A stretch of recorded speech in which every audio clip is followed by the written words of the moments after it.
So, the first thing we decided to do was to go and check out the main hall, which is Hall 2, I think.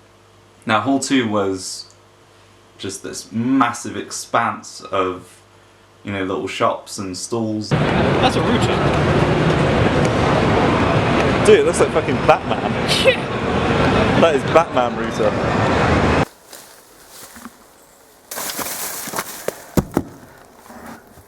I'm Batman!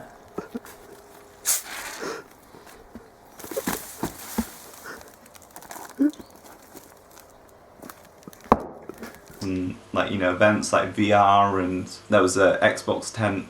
The Retro Zone. Retro Zone was pretty cool. They had a whole variety of retro games, some of which were, I wouldn't consider technically retro, because, well, that begs a good question. What is a retro game? I saw some Nintendo GameCube games. Now, I grew up, my first console was an NES. I wouldn't consider the GameCube, the original Xbox, or the DS as a retro game, like just from a personal standpoint. I'm glad they were there, but I would have liked to have seen them focus more on the actual retro games in the retro game section. Maybe Mario 2, Mario 3. I would have liked to have seen maybe some Dig Dug, you know, some traditional Namco, maybe move on to a little bit of traditional Atari. Some Sega would have been nice, a little bit more Sega, because, you know, like, there were a few things there, but it was hardly Sonic, you know, or like Wings of War. Would have loved to have seen that.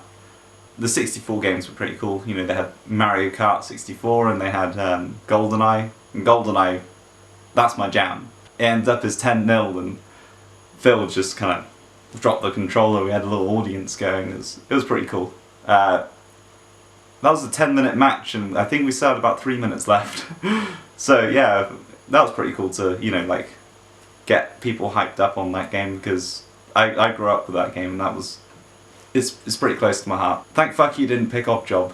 Went over to the indie section and lo and behold, you know, they were there and they said, oh, you know, please, can you come back after 12, because I could sense they were a little bit hungover, and honestly I was feeling it a little bit, so I was like, you know, fair enough, let's just collect ourselves, you know, get something to eat, and we'll regroup later.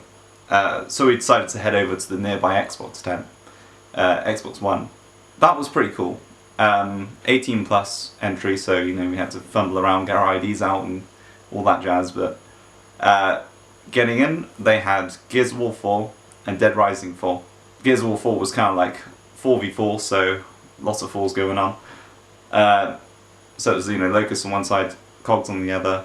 Oh, I think they call them the Swarm now. It's not Locusts, it's the Swarm, which I'm not too sure about. Anyway, straight on to Dead Rising 4, because someone just fucked off and, you know, we decided to commandeer the two that were next to each other.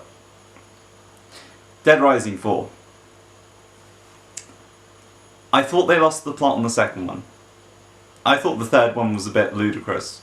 The fourth one is beyond fantastic. I play that game for zombie survival and it's more like, you gotta do the mission, you gotta do the mission. Which, I guess it was like that on the first one to progress. But it wasn't essential to have a fun experience just going around fucking up zombies with a golf club. There's something about context which annoys me about the fourth one, because, you know, especially position of weapons. You're just walking along and you find an electric battle axe. Like, whoop-de shit, where the fuck did this come from? Who the fuck just has an electric battle axe laying on the ground, or the ice sword? Like, you know, just walking through a factory, oh, there's an ice sword on the floor.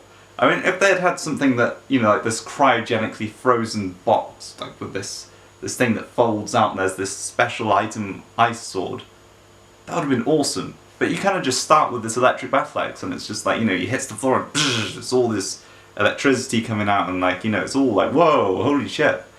It's got more of an arcade feel to it. That I like the free roaming aspect of the first one, which, again, is kind of lost it because of all the, you know, you need to do this, you need to do that. And maybe it kicks into it later on in the game. I haven't played the full game, I just experienced the demo and I was not impressed. Also, guns seem to be pretty much everywhere. You know, walk around, oh, there's an exosuit. Oh, there's a gun. I'm going to stop bitching about Dead Rising 4 because it's shit. Glaze over that. Gears of War 4. I'd watched a few rounds beforehand and some of the maps did look pretty cool. I was glad that I got to experience Gridlock because, you know, no matter which one it is, 1, 2, 3, 4, I always go on Gridlock. Gridlock's my jam. But I found the experience nostalgic and, you know, very reminiscent of the first one, just in HD. You know, it's very nice graphics. I'm not normally a sucker for that sort of thing, but it was nice to see a revamped version of the first one. It's fun. You know, you can't really get bored of it with all the new introductions of weaponry and, you know, the different characters and things like that. So, we'd gone back out and I decided, you know, it's past 12. We'd spent a couple hours in there, so, you know, playing a lot of Gears, a lot of Dead Rising. Regret the latter, but let's move on. So we headed over to the indie tent. I got to play the game to begin with, you know, so I kind of knew what I was talking about more, you know, picked up the controller, started killing some zombies. Great game. It's one of the few third person or, like, you know, aerial view zombie games that I've really enjoyed, and I've tried a couple of them, like Boxhead and Zombie Apocalypse. Those were two really cool games. It had more of a cartoony feel to it, but it's not a bad thing. It's like the best parts of Boxhead amalgamated with the sheer hordeness of Left 4 Dead. We were probably there for about 20 minutes, you know, just playing away. It's very Left 4 Dead style, so you versus the Horde. Lots of power-ups, lots of zombies, lots of guns. I found it awesome. I found it very enjoyable to play. Very simple, very effective. So what inspired the game? So we had the artists had a previous game where the animals were the bad guys, and he wanted to make one where they were the heroes. So he made this bear running around with a gun, and then was like, oh, I should shoot on this. That's just the next step, so yeah. Yeah.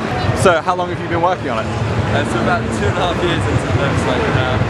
So we're getting there, it's pretty much done. Hoping to release early next year. Have you been to any other events? Yes, so we've done all the zombies this year, 2 EGXs, Southampton, Norwich, little ones in London as well, decent gamer. So yeah, we've been everywhere this year with us.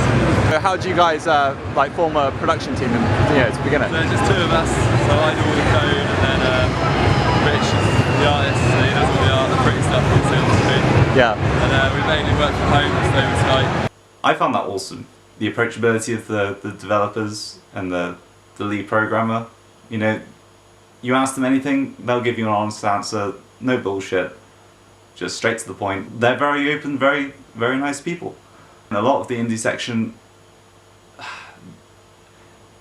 Insomnia had this way about it. People didn't really give a shit, but in a good way, because you can come up to them, you can have a conversation with them, you can have a nice back and forth, and it's a sincere conversation as well. It's not like they feel like they need to talk to you. It's like they'd rather get your opinion on their game to try and improve it, it's a very hands-on approach to game development, and I believe the product is even more in tune with what the audience really wants. You know, they will listen to you. If you say there's something bad about the game, they will listen to you and they will change it. They just want to promote, they just want to, you know, get their name out there.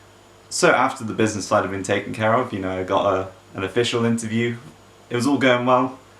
We decided to go back to the tent and drink. A lot. We started the night with, I don't know, 95% of the vodka left. By the time we had gone back out for the nerds and the noobs, we started filling up the Pepsi bottles, you know, drinking a little bit of the Pepsi and then filling it up with the vodka, and just going out and we did a couple of drinking games, you know, casually drank. Nerds and the Noobs was good. It was like this spin the wheel sort of game with some physical challenges which kept coming up, and it was kind of like an ongoing joke because, you know, it kept landing on the physical challenges, and I don't know, I found it very entertaining. Probably fueled by the alcohol, but you know, nevertheless, it was a good time. Thank you so much. This is Nerds and Noobs. Make some noise, people.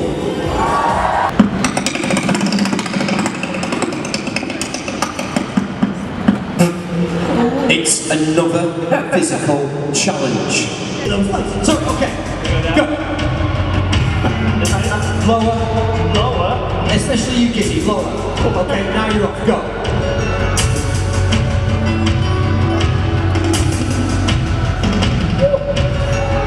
One eternity later.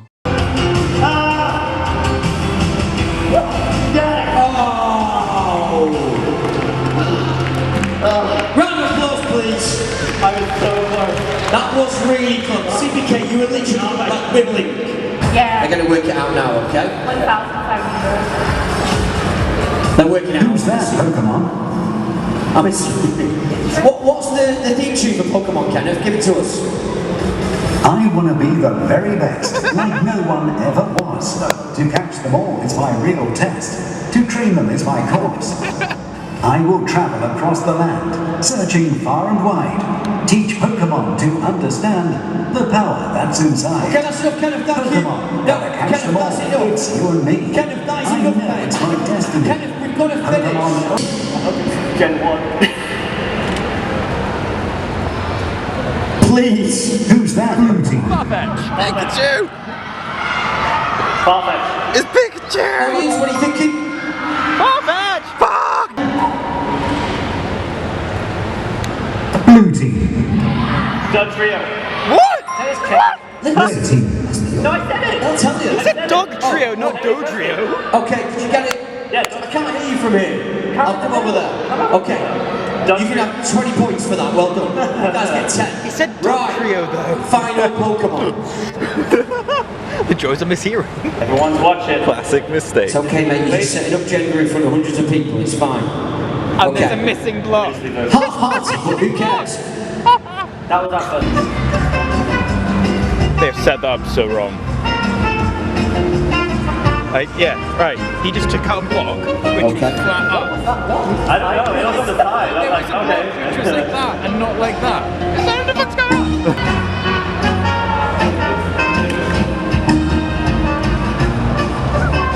This is the highlight of my life.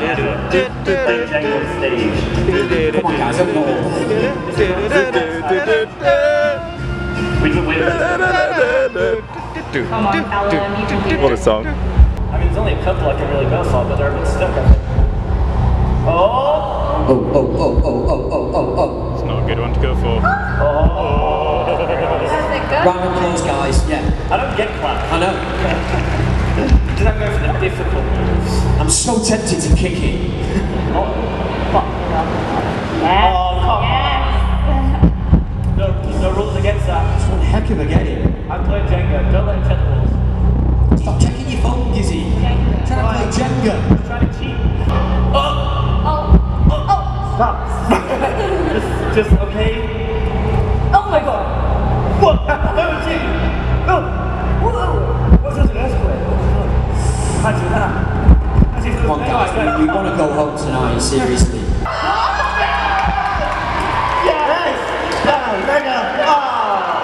Thank you. Nevertheless, it was a good time. You know, Phil and I were just sat laughing away, you know, trying to get involved. After that, we decided to go out for a cigarette. We were outside for an hour and a half having a proper full-on, you know, heart-to-heart conversation. After finishing the Pepsi, we went back to the tent, you know, grabbed ourselves. Basically, we had run out of Pepsi and we weren't willing to pay the $2.50 for a new bottle of Pepsi. So we said, fuck it, you know, just fill up the bottles and we'll go out and go see the esports Rocket League event. again, we had a few more shots, a few more gulps of various spirits before we went back out.